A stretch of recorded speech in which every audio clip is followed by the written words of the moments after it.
Dear students, this is Dr. Sankar Rao, lecturer in economics, TRR Government Degree College, Kandukur, Prakasam district. Now we will discuss about the most important growth model, that is Harrod-Domar growth model. So what is the context of this growth model? We all know very well that economic growth rate is the essential condition for achieving economic development, which is the ultimate goal of any economy. Economic development is having higher standard of living, good institutions with high growth, with equity and sustainability. But the problem is that how to ensure higher level of economic growth rate to achieve higher level of economic development. This is the biggest problem that countries are facing. Here, the Harrod-Domar model has some answers how to achieve higher economic growth rate. Here one should understand that what is economic growth rate? Economic growth rate is nothing but having higher production of goods and services, thereby higher income for the people over a period of time. So this will lead to the higher level of development, that is achieving higher level of standard of living with equity and sustainability. So out of this lecture, what are we going to learn? What are the learning outcomes of this lecture? So first one is we will be discussing about the main propositions of Harrod-Domar model. Next, we will come to know that what is the working mechanism of this model with the help of equations, and we will come to know the limitations of the model. Finally, we will be explaining about the application of this model.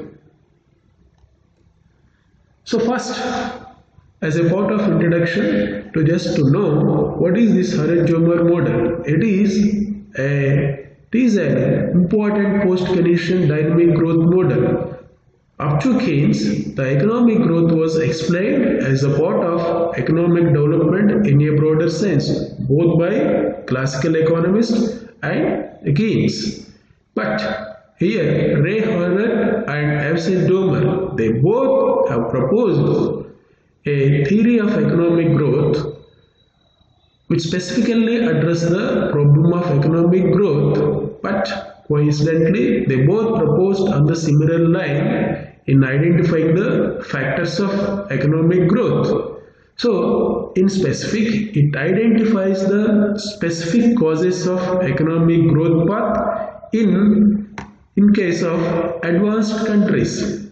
So this model was proposed keeping in view of the economies of advanced countries, not the underdeveloped countries. So one should be noting this point.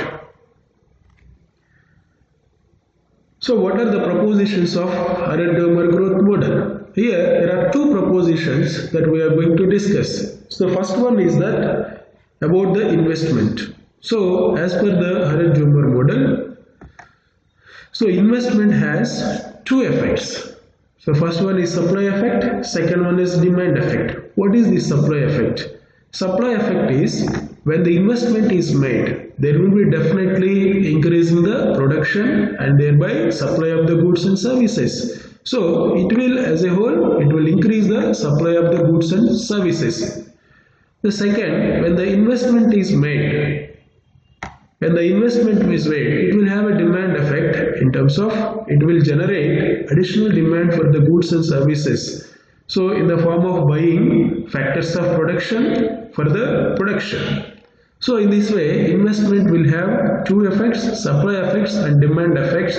So when the investment is made, definitely it will lead to the increase in the growth rate. So this is the first point.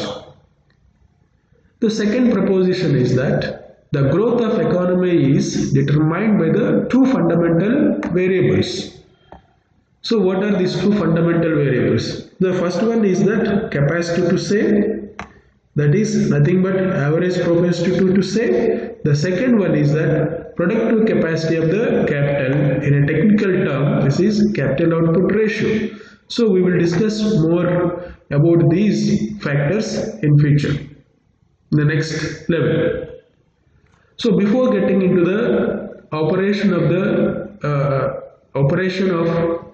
growth models by both Domar and Harrod, let us understand the assumptions that this growth model carries. So first one is the economy is closed, there is no government intervention, and the economy starts with full employment level. The next one is that saving rate is assumed to be constant, it doesn't change with the time, and the saving rate is equal to the investment rate. So there is no leakages of saving in this model. So whatever is saved, it will go for investment. So no wastages of saving. So next one is fixed factor ratios, that is the fixed labor and capital ratios throughout the productions. Once the production starts with certain ratios, that is say 50% labor and 50% of the capital in the total value of the production, this will continue throughout the production. So there won't be any change in these ratios. And also it also assumes that there won't be any substitution between the factors. That means labor and capital cannot be substituted for one another. So next one is there won't be any change in the general price level and interest rate in the period. So these are the main assumptions of this Harrod-Domar growth model. The model works within these assumptions. Now coming to the Domar model. So Domar explains his model in terms of his equations. This equation is G is equal to alpha and sigma. So what are these? So here G is growth rate of capital or output. Here capital and output both are assumed to be synonyms. So once the capital is made, this will lead to the output. So here G is capital output growth, that is the increase in the output compared to the previous output. So alpha is marginal propensity to save, that is additional saving out of additional income at a time period. And sigma is productivity of capital, that is increment in or increase in the output from the given investment. How much output is made from the investment. That means what is the productive capacity of the capital. So if productive capacity of the capital is high, we can expect more income from that. So this concept is also called as multiplier.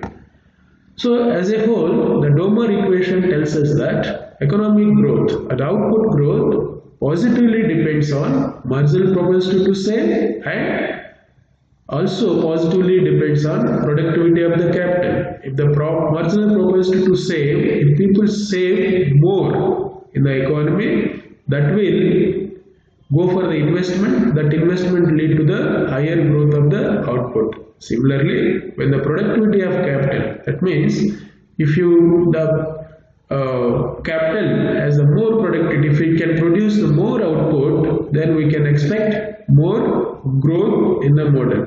So as per Domar, we should work for having high marginal propensity to save and higher productivity of capital in the economy to achieve higher economic growth rate.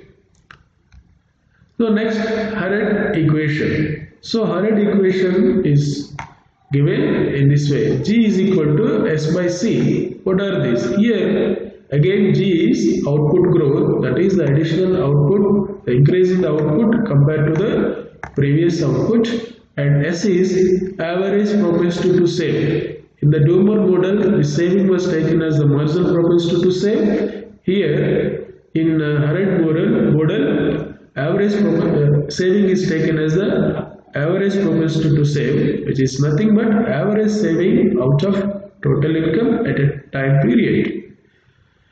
So next one is capital output ratio. So that is nothing but number of units of capital to required to produce an unit of additional output. So here, if you need more capital to produce some amount of an unit of additional output, that means the capital capacity is less. In other way, if capital output ratio is high, that means you need more investment to produce an additional amount of output. So as a whole, Harrod equation tells that growth positively depends on the average propensity to save. When the people save more, that will lead to the again investment. That investment will bring the economic growth, that is increasing the output. And next, the economic growth negatively depends on the capital output ratio. That is, if the capital output ratio decreases, there will be higher economic growth. That means you require less and less capital to produce the more output. That brings the more economic growth rate. So in this way, Harrod equation tells that growth positively comes from average propensity to save and negatively comes from capital output ratio. To achieve higher growth, one should increase average propensity to save and one should decrease capital output ratio. But here, point to be noted here that, so average propensity to save is a short-term phenomena and the capital productivity or the capital output ratio is the long-run phenomena. It is also institutional factors. In the short run, we can focus more on saving, and in the long run, we can focus on productivity of the capital. That involves improvement in the institutional setup, governance, technology, resources, skills, labor skills, law and order, everything it requires. So capital output ratio or productivity of the capital depends on the institutional factors, which is a long run phenomenon. So let us do some exercise. So as we know that with the given saving and capital output ratio, we can calculate the expected economic growth rate in an economy. Suppose the saving rate, average propensity to save, is given as a 30%. That means people are saving 30% of their total income, or the nation is saving 30% of the GDP is going to the saving, that will go to the investment. Here, capital output ratio is 4. That means you would require 4 units of capital to produce one additional unit of output, that is 4. So then we can easily calculate the expected growth rate. As we know, as per the Harrod model, G is equal to S by C, saving by capital output ratio, that is 30 by 4. Then we get 7.5%. So at giving saving rate of 30% and capital output ratio of 4, we can expect the economic growth rate of 7.5%. Suppose if the saving rate increases to 40% and capital output ratio decreases to 3, that means you require only 3 units of capital to produce additional output. Then how much economic growth we can expect, whether it is increase or decrease? Definitely, as we already know that saving economic growth depends positively on saving, negatively on capital output ratio. Here, as per this, when the saving rate is 40 and capital output ratio is 30, the expected economic growth rate 40 by 3, that would be around 13% of economic growth rate we can expect. More than 30% of economic growth rate we can expect. In this way, we can calculate the expected growth given the saving and capital output ratio as per the Harrod model. Similarly, we can do for the Domar model also.